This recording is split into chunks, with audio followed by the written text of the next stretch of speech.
Bem-vindos ao JKCast, o podcast de economia, finanças e investimentos, com José Cobori.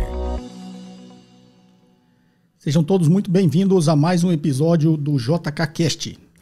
Perguntas em áudio e texto para o WhatsApp 61 981 17 0005. Quem ainda não é inscrito no canal, inscreva-se no canal, ative aí as notificações, o sininho, para ser avisado sempre que um novo episódio for ao ar ou um novo vídeo do canal. E comente aqui abaixo o que vocês acharam do conteúdo deste vídeo. Sem mais delongas, vamos à primeira pergunta. Ô professor, tudo bom? Aqui quem fala é o Paulo Rezende, aqui de Salvador, Bahia. Eu estou com uma dúvida com relação à demanda dos preços dos ETF. Em uma ação normal, seja Petrobras, Vale, quando tem muitos compradores para uma ação, o preço dela sobe. Quando tem muitos vendedores, o preço dela cai, né? A grosso modo seria isso. No caso dos ETFs, como é que funciona isso? Por quê? Porque eles são a representação de um índice, né? Seja o IBOV, seja o índice de small caps, enfim. Só que quando tem muita gente comprando, o preço dela vai subir ou não, ela vai ficar estagnada, dependendo unicamente da variação do índice que ela segue. Muito obrigado e um excelente dia. Um abraço. Bom, Paulo Rezende de Salvador. Vamos lá, Paulo. A gente já comentou várias vezes aqui no canal sobre o conceito de arbitragem. Então, o que é um ETF? Ele é um composto ali de um índice, como se fosse um fundo de índice, né? Então, o lastro deste ETF são os ativos, né, que compõem esse índice que está dentro dele. Imagine se fosse um fundo passivo de Ibovespa. Então, se o Ibovespa subir e a cota desse ETF não subir, ele vai abrir uma oportunidade de arbitragem. Então, imagine o seguinte, imagine que, para simples exemplo, que o Ibovespa ou o índice desse ETF seja só lá 10 ativos, ok? Esses ativos eles estão oscilando na bolsa. Se esses ativos subirem, teoricamente, o preço do ETF tem que subir. Por quê? Porque ele representa esses 10 ativos, não é isso? Se isso não acontecer, o que vai acontecer? O ETF vai ficar barato e os ativos vão estar mais caros. Então ele abre uma distorção e abre uma oportunidade de arbitragem. E o mercado entra arbitrando e isso que faz com que o ETF represente exatamente aquele índice. Então, esse conceito de arbitragem tem bastante assunto aqui no canal, no podcast, que é você aproveitar as distorções do mercado, né? No caso de quem faz a arbitragem para ganhar dinheiro, aproveita as distorções porque ele sabe que aquela distorção vai desaparecer pela própria atuação dos agentes econômicos. Então, é exatamente este o conceito. O ETF ele vai subindo, se ele também descolar o inverso, ele abre uma oportunidade inversa, e aí dá para fazer vários tipos de operações, no caso do Ibovespa até com o mercado futuro.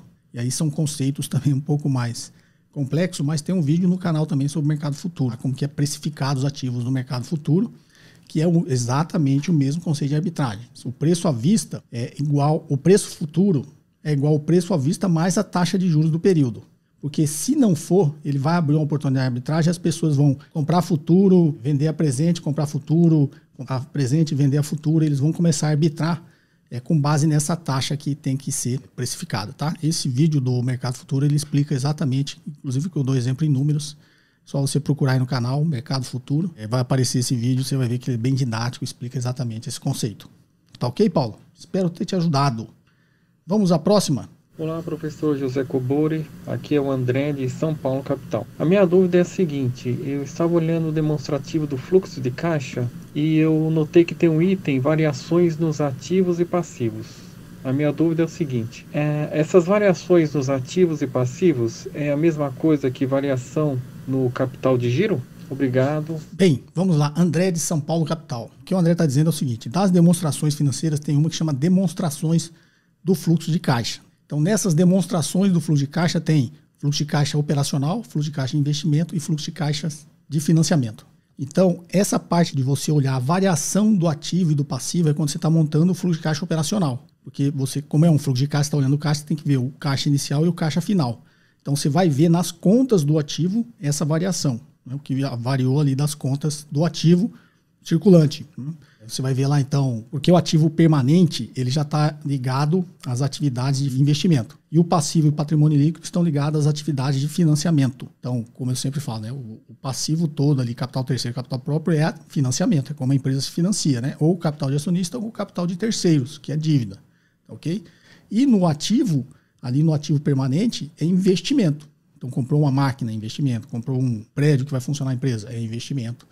que a gente chama de investimento em bens de capital ou ativos imobilizados, que está contabilizado ali no ativo permanente. Então, essa parte do ativo permanente é atividade de investimento, passivo total, né? Passivo e patrimônio líquido, atividades de financiamento, e o ativo circulante é atividades operacionais. Então, como você monta o fluxo de caixa operacional? Você tem que ver a variação do ativo e do passivo, que aí você vai ver, porque o ativo circulante, o passivo circulante, ele está ligado à operação da empresa.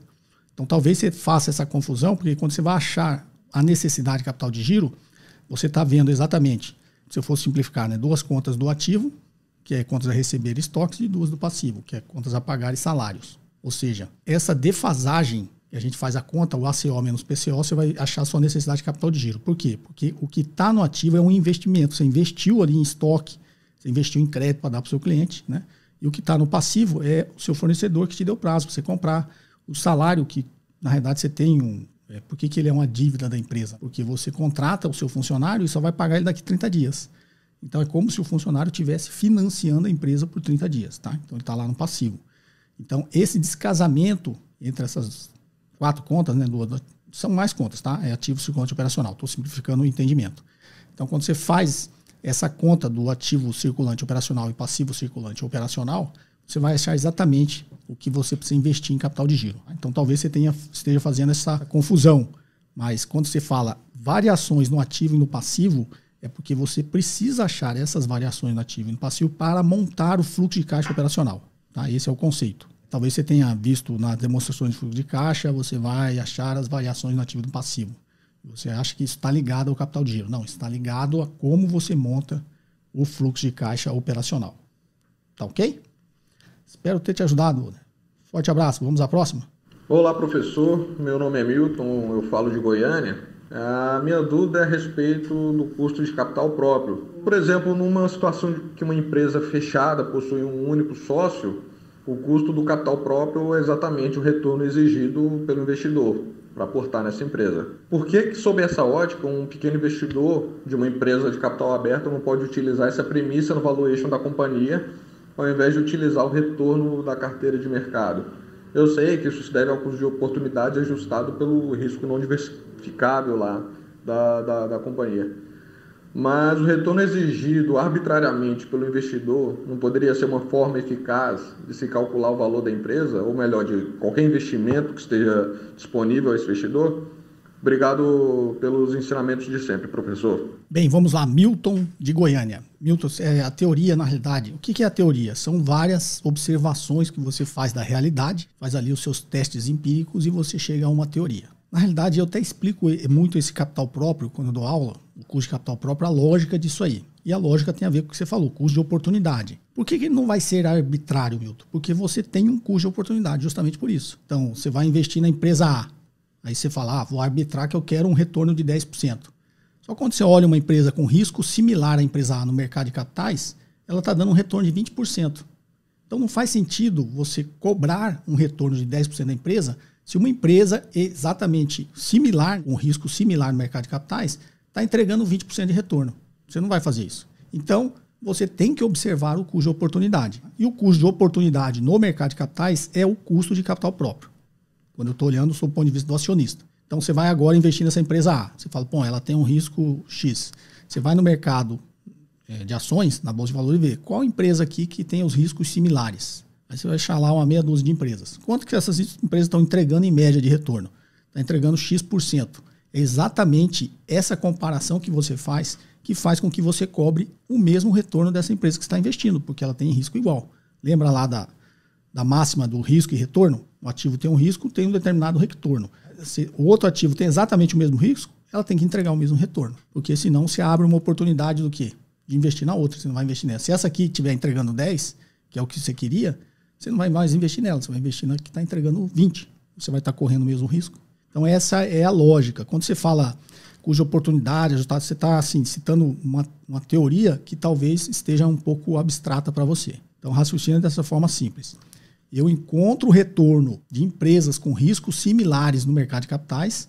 Este é o meu custo de oportunidade. É exatamente esse retorno que eu vou cobrar dessa empresa que eu estou investindo. Mas como que eu encontro esse retorno? Exatamente pelos modelos teóricos, né? Quando a gente usa o CAPM, que é o Capital Asset Price Model, modelo de precificação de ativos, você está exatamente encontrando o que uma empresa com risco X tem que te entregar de retorno. O que é o modelo CAPM? É lá, o retorno esperado do ativo é igual ao retorno livre de risco. O que é o retorno livre de risco? Todo mundo tem. Na economia, o retorno livre de risco é a dívida pública, simplificando aqui, seja a taxa Selic. Então, qual que é o retorno livre de risco? 3,5% atual. Então, 3,5% todo mundo tem. Então, como eu acho o custo de capital próprio? O retorno livre de risco que todo mundo tem, mais o prêmio de risco do ativo. Então, um ativo X tem um prêmio de risco X, um ativo Y tem um retorno X, né? Um prêmio de risco X, Y, Z, entendeu? Você vai olhando. Então, por isso que a gente fala riscos similares, retornos similares. E o risco, na forma de CAPM, você está vendo especificamente do ativo beta. O beta, na verdade, é o quanto o ativo varia em relação à variação do mercado. Então, se essa empresa tem exatamente o mesmo beta que as empresas que você está olhando, ela tem que entregar o mesmo retorno. Tá joia? Senão, você não vai investir nela, você vai investir em outra. Essa é a lógica, tá, okay, do custo de oportunidade e do custo de capital. E por que você não vai arbitrar um retorno? Não faz sentido. Você arbitrar um retorno, você está dando um chute. Quando você compara com outras empresas, aí você já está usando uma metodologia para saber quanto você pode esperar de retorno daquela empresa. Essa coisa arbitrária, como o próprio nome diz, é um chute, né? Você está arbitrando, quero receber 5%. Se você fizer essa continha que eu estou falando, você vai ver, não, eu posso exigir mais dessa empresa, né? Não só 5%. Tá ok? Espero ter te ajudado. Vamos à próxima? Bom dia, professor Cobori. Quem está falando é Roberto, de Macieira, Santa Catarina. Eu gostaria que o senhor comentasse um pouco, professor, a respeito do aluguel de ações. Quando uma pessoa aluga determinada quantidade de ações e aposta na queda ou na valorização dessas ações. No meu modo ingênuo de enxergar, eu acho isso que seria injusto, porque quando eu compro ações de determinada empresa, e eu compro, eu estou esperando que essa empresa vá bem, gere lucro e com isso a valorização do capital investido. E quando eu alugo uma empresa, para mim, no meu modo ingênuo de avaliar, seria como se fosse uma aposta. Eu estou certo nisso? Gostaria que o senhor comentasse sobre o tema. Um forte abraço, muito obrigado pelo programa e pelas opiniões sempre sensatas. Bem, Roberto de Macieira, Santa Catarina. Vamos lá, Roberto. Quando você compra uma ação, você está na ponta comprada, você está acreditando que aquela empresa vai crescer no longo prazo e você vai esperar. Por mais que ela não cresça agora, oscile muito, caia no curto prazo, se o seu objetivo é longo prazo e você acredita que aquela empresa vai crescer, você vai ficar simplesmente esperando, né? Você não tem essa urgência de ter que vender o ativo. Apesar desse raciocínio simples, a maioria das pessoas acaba sendo tomado ali pela ansiedade, pelo pânico e vende, né? Ele comprou uma ação para ficar com ela 10 anos e vende em um mês, porque ficou com medo, a bolsa começou a cair, coisas que não faz sentido, tá? Por isso que a gente fala que a primeira coisa que o investidor precisa saber é o seu objetivo e controlar o seu lado emocional, né? São as finanças comportamentais, né? Você tem que saber controlar a sua emoção. Você não comprou ela para vender no mês que vem, você comprou ela para vender daqui a 10 anos. Okay? Não mudou nada do fundamento da empresa, só porque a bolsa começou a cair. O investidor lá entra em pânico, fica com medo, fica ansioso, vai lá e vende. Mas, teoricamente, quando você compra com essa visão de longo prazo, você não tem a pressão do tempo. Você não precisa vender. Se a bolsa cair, se a bolsa subir, você não precisa vender. Inclusive, é o que eu sempre recomendo. O que eu faço? Nada. É óbvio, a única coisa que você tem que fazer é acompanhar os fundamentos da empresa. Se a ação da empresa está caindo e tem um bom motivo para isso, a empresa, de repente, entrou numa espiral negativa, começou a dar prejuízo, teve alguns problemas internos na empresa, você vê que ela perdeu aqueles fundamentos que o fizeram comprar aquela ação, você também tem que sair. Você tem que assumir aquele prejuízo, aquele azar, aquela falta de sorte que você teve, porque quando você comprou era um outro cenário e de repente esse cenário mudou.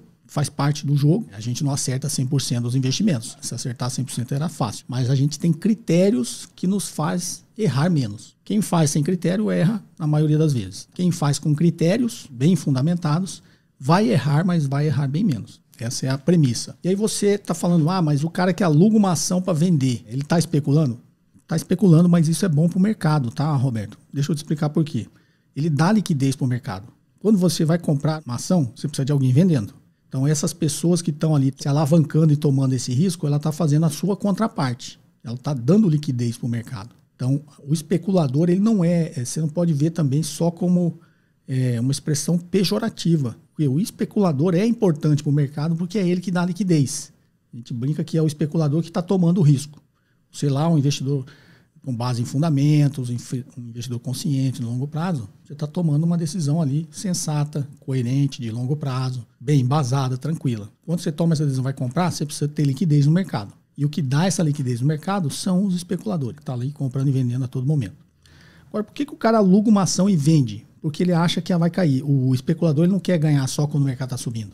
Ele quer ganhar quando o mercado está caindo. Porque aí ele pode operar a todo momento. Imagina, se ele operar só quando está subindo, ele opera só metade do tempo. Então, quando o mercado ele acha que vai subir, ele opera comprado. Quando ele acha que vai cair, ele opera vendido.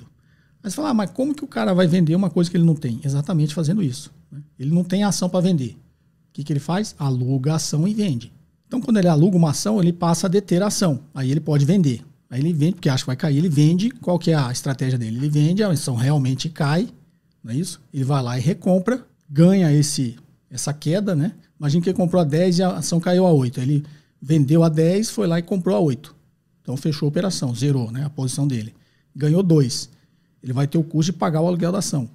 Ele paga o aluguel da ação, o resto é lucro. Né? Então é uma operação 100% alavancada. Ele precisa ter o dinheiro ali, digamos, para sustentar o aluguel.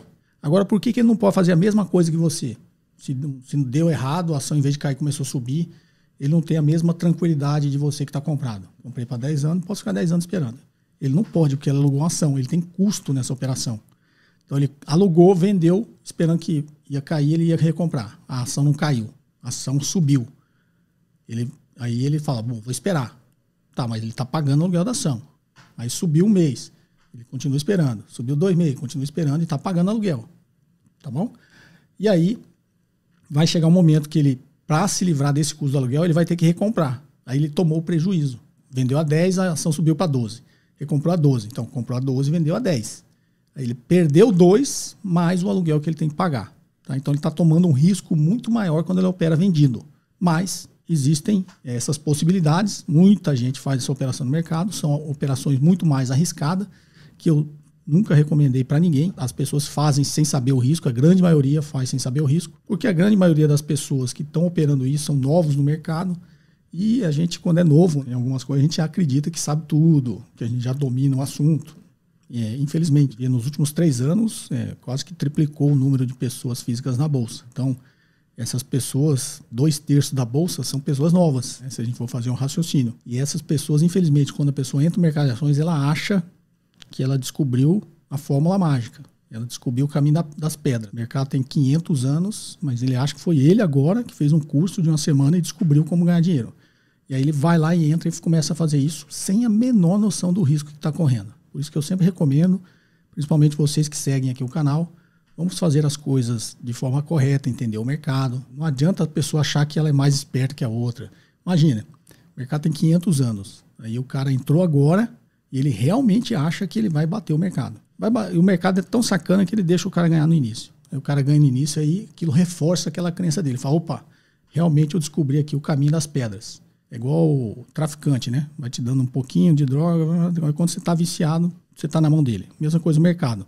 É como se o mercado tivesse ali deixando você ganhar no início e depois ele vai lá e toma tudo e muito mais de volta. Haja vista que, como eu disse, os estudos que periodicamente são feitos e mostram que as pessoas não ganham dinheiro assim. Mas, se falar isso para quem está entrando agora, ele não vai acreditar, que ele acha que você é pessimista, está desestimulando, porque aí tem vários jargões que vocês devem conhecer que esse pessoal usa, que é melhor nem discutir, a gente, se é amigo, se é próximo, a gente tenta avisar, a gente tenta orientar, mas o final da história é sempre o mesmo, tá, pessoal? Acreditem em mim, tem 30 anos que eu estou no mercado, o final da história é sempre o mesmo. Eu não conheço ninguém, e eu conheço muita gente que opera mercado, que é do mercado, que faz operações de curto prazo. Eu não conheço ninguém, depois desses 30 anos, que realmente ganhou dinheiro com isso. E tem uns amigos aí que ganham, mas não é operando, é ensinando os outros a operar. Vamos lá? Vamos à próxima?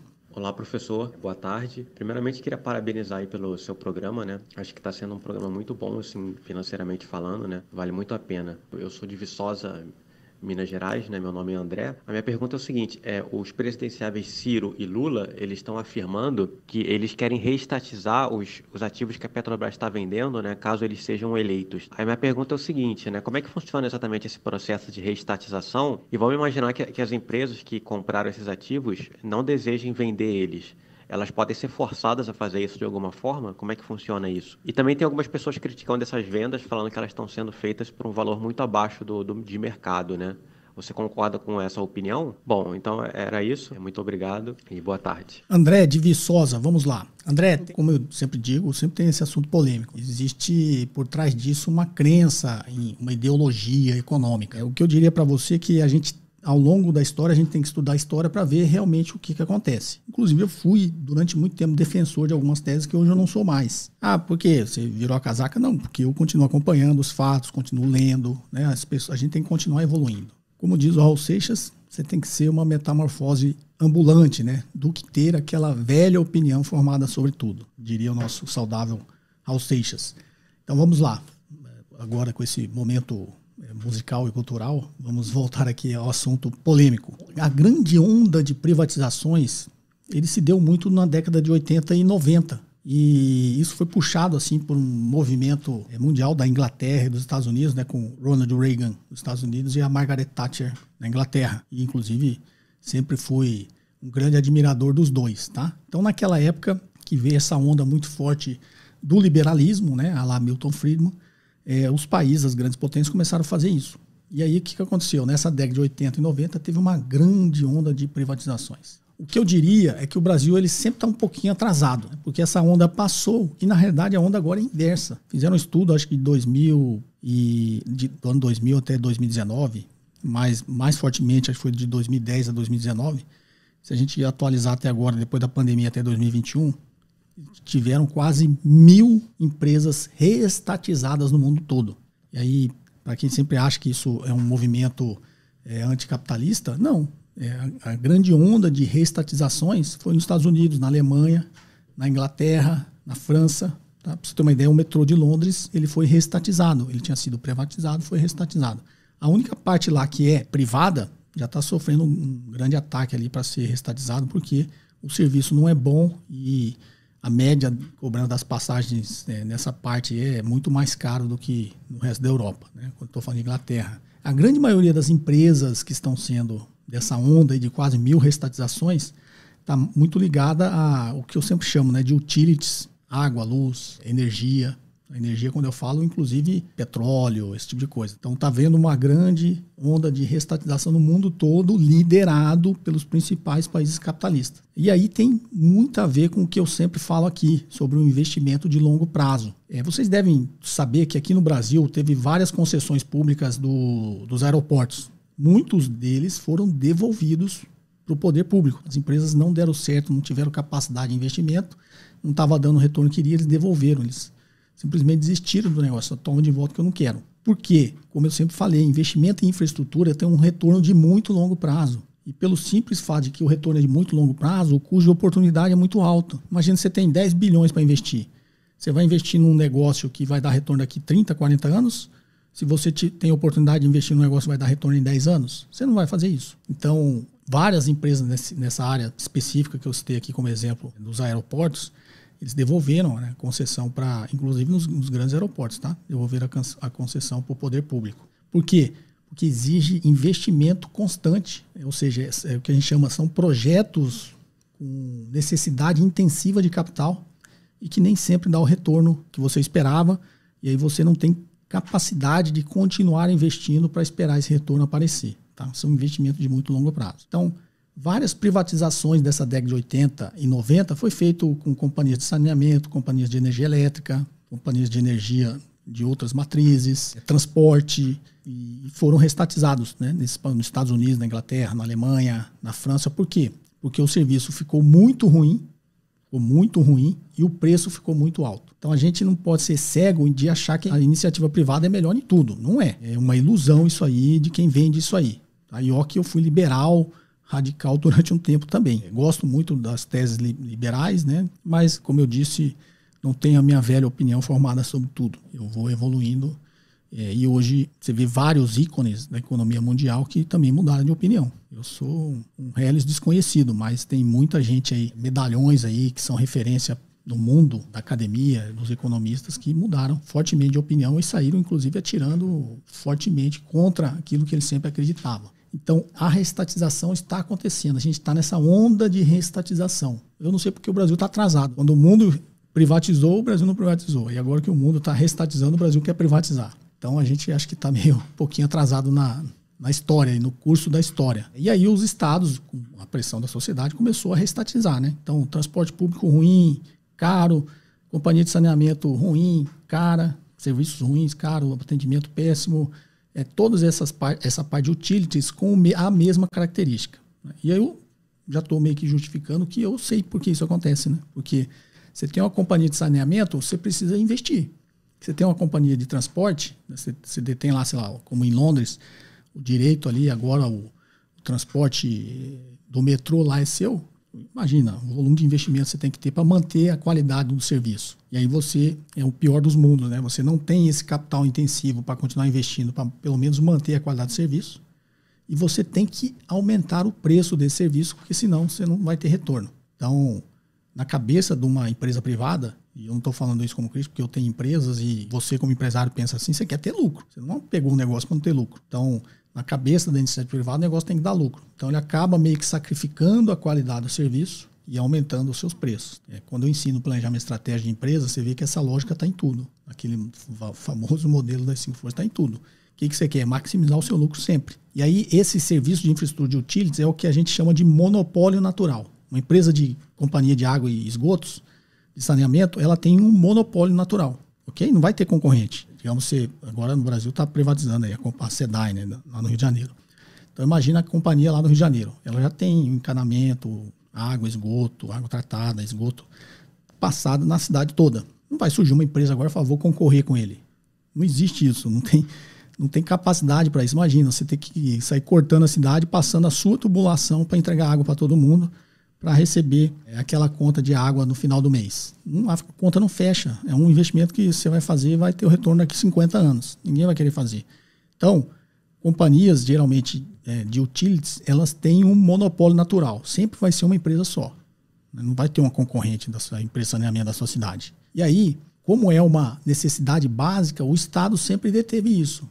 Porque o Estado investe pesadamente, tem que investir pelo menos, né? A gente também sabe que o poder público tem muito defeito, o Estado tem muitos defeitos também. Então vai ter que investir fortemente em infraestrutura, manter... O Estado faz isso porque o objetivo do Estado é o benefício para a população, não é ter lucro. Até pode ter vários superávites para continuar investindo, mas aquele dinheiro não tem aquele olhar do retirar o lucro, né? A empresa dá lucro, mas ele pega todo esse lucro e reinveste. Então, a lógica do Estado é uma, a lógica da iniciativa privada é outra. Então, por isso está tendo essa onda de reestatização no mundo inteiro, principalmente nesses serviços, saneamento, transporte, energia, estão reestatizando tudo. Então, só explicando essa parte polêmica aí dessa posição, agora entrando realmente na sua resposta. Quando você vai reestatizar, tem uma boa parte que foi privatizado sob forma de concessão, uma concessão pública, ou é uma PPP, uma parceria público-privada, ou realmente foi uma venda, vendeu a empresa.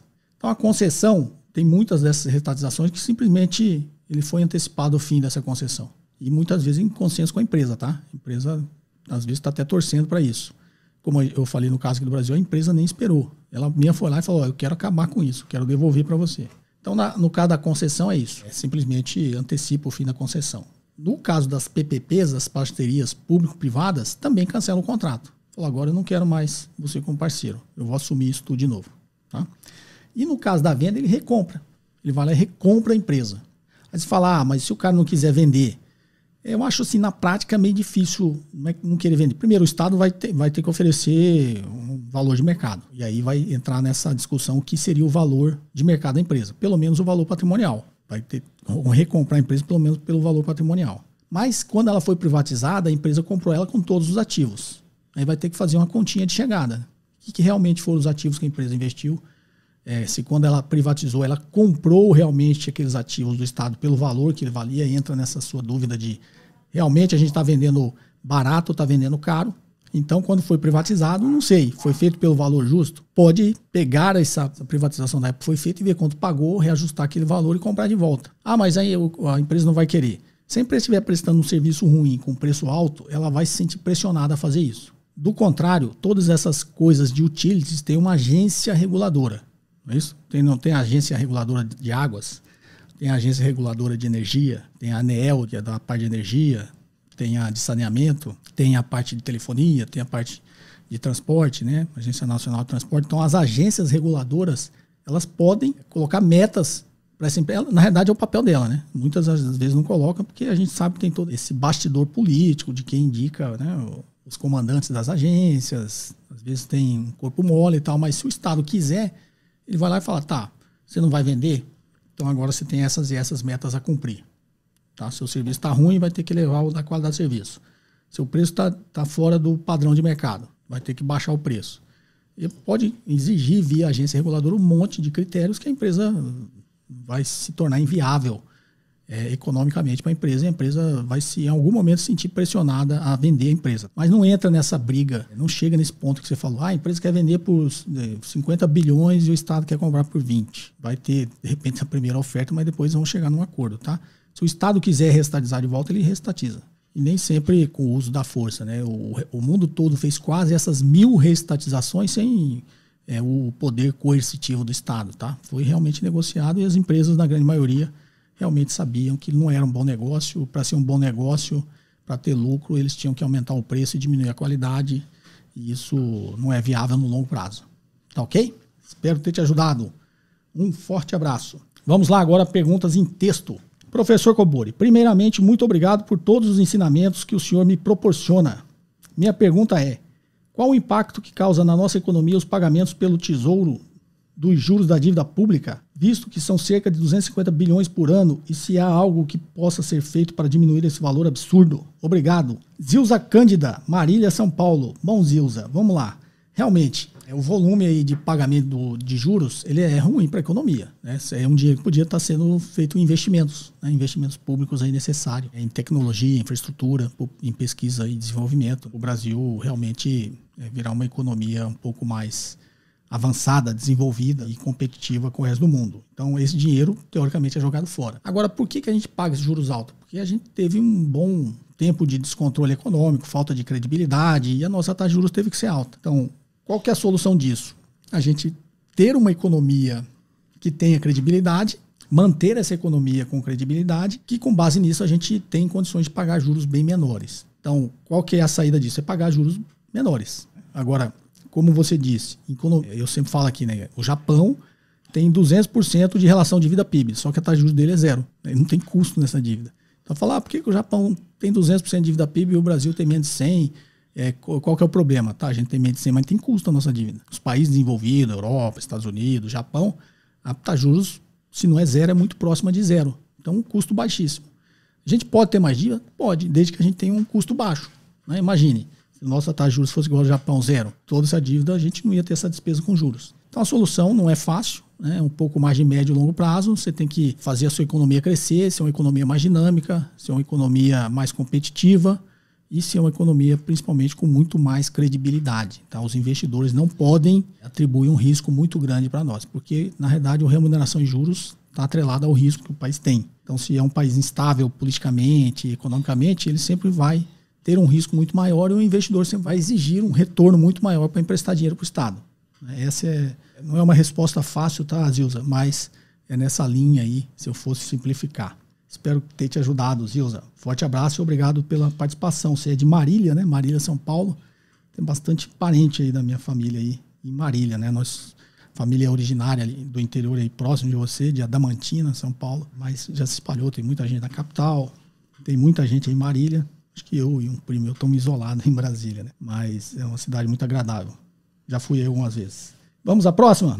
Olá, mestre Cobori. Ronaldo Silva, São Paulo, capital. Pergunta, vejo uma abundância em informações de técnica e análise para ensinar a comprar ações, mas pouca ou mínimas para análise da venda.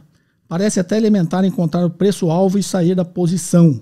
Será tão óbvio assim?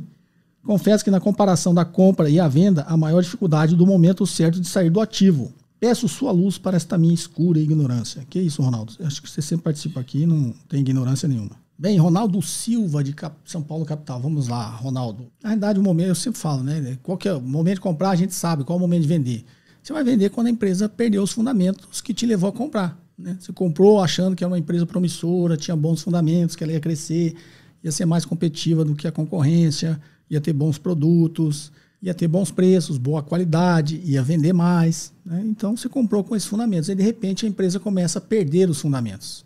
Ela já não parece ser tão competitiva assim como ela era, né? Começou a perder a competitividade, aqueles produtos dela já não é mais bem visto pelo mercado, né? Os consumidores, os clientes estão achando caro e de qualidade ruim, os concorrentes dele começou a crescer em comparação a ele, né? Ele não cresce na mesma velocidade que crescem os concorrentes dele daquele segmento. Então a empresa começa a perder fundamento, é a hora de você falar, bom, preciso sair da empresa, preciso vender minhas ações. Agora, se a empresa mantém os mesmos fundamentos, ou muito próximos, né, dos fundamentos que te levou a comprar, não tem um porquê você vender. Até porque a minha linha, quando eu ensino, é compre empresas com bons fundamentos e pensando sempre no longo prazo, você é sócio da empresa. Então, hora de comprar, hora que o preço está abaixo do valor, ou muito próximo disso. Você está olhando para o longo prazo. É hora de sair. Hora que a empresa se tornar ruim. A hora que a empresa não te agradar mais como qualidade de empresa com bons fundamentos que te levam a ser sócio dela. Tá? Essa é a hora de vender. Eu não vejo muita... Às vezes as pessoas complicam demais o raciocínio, mas eu acho ele bastante simples, tá, Ronaldo? Espero ter te ajudado. Gabriel de Brasília. Professor Cobori, boa noite. Para estimar o FCFF, é necessário estimar o EBIT, CAPEX, depreciação e necessidade de investimentos no fluxo de caixa? Vou traduzir aqui, tá, Gabriel, para o pessoal entender. FCFF é Free Cash Flow to Firm, é o fluxo de caixa livre da empresa. O EBIT é o Earnings Before Interest Tax, ou seja, os juros antes dos impostos e dos juros. CAPEX é Capital Expenditure, né? É despesa de capital. Depreciação ok, e acho que aqui você trocou, viu, Gabriel? Necessidade de investimentos no capital de giro. Acredito que você queira dizer isso, né? Não é no fluxo de caixa, tá? É relativamente fácil calcular o EBIT, uma vez que se reconhece o ROI. O ROI é o Return on Equity, tá? O retorno sobre o capital do acionista, o capital próprio. Então vamos lá. É relativamente fácil calcular o EBIT, uma vez que se conhece o ROI da empresa e se estima o nível de investimento em CAPEX e fluxo de caixa. De novo, acho que você quer dizer capital de giro. Entretanto, para mim, fica um pouco complicado estimar a depreciação futura dos ativos da empresa. Qual é a maneira mais simples de realizar essa tarefa? Muito obrigado pela atenção de sempre. Gabriel, a maneira mais simples. Depreciação tem a ver com o investimento em bens de capital, o CAPEX. Então você pode olhar para o passado e ver o quanto a depreciação representa o CAPEX. Você pode usar esse mesmo parâmetro. Então, sei lá, a depreciação representa sempre em média aqui 10% do que tem de investimento em capital, em bens de capital. Então o CAPEX é 100, ele sempre tem aqui 10 de depreciação. Tem uma relação aqui sempre em torno de 10% do CAPEX. Se você estimou o CAPEX, joga a depreciação com essa mesma proporção, tá ok? Se você não tiver formas melhores de fazer isso, essa é uma forma simples. Espero ter te ajudado, Gabriel. Vamos à próxima? É a última, mas é uma tese de mestrado aqui, deixa eu ler rápido. Olá, Cobori, sou Luiz Rodolfo de São José dos Campos, São Paulo. Eu acompanho sempre seu canal, que traz muitos conhecimentos financeiros e me ajuda nos meus investimentos.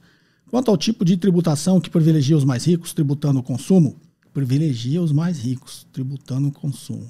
Ah tá, se você tributa o consumo, você privilegia o mais rico. Eu compartilho do seu ponto de vista, de que seria mais justo tributar sobre a renda. Não sei se você já fez algum comentário sobre esse ponto de vista. Quando o imposto privilegia o consumo, sendo tributado sobre a renda, isso também poderá ser uma boa alternativa para quem tem maiores rendas, pois aumenta o consumo, fazendo que uma maior quantidade de dinheiro chegue aos mais ricos. Ou seja, dá uma melhor qualidade de vida ao consumidor e estimula o fluxo da economia. Isso poderá reduzir as perdas dos mais ricos devido ao aumento de impostos, ou até mesmo aumentando o faturamento. Seria uma tributação do ganha-ganha? Está certo? Esta minha observação faz sentido? Obrigado pela disponibilidade em dividir ou multiplicar os seus conhecimentos. Você tem todo sentido, tá, Luiz Rodolfo de São José dos Campos? Na realidade é o que eu sempre explico aqui. É uma relação de ganha-ganha. Exatamente por esse seu raciocínio. Se você tributa menos o consumo e a produção, você vai produzir mais e mais pessoas vão consumir.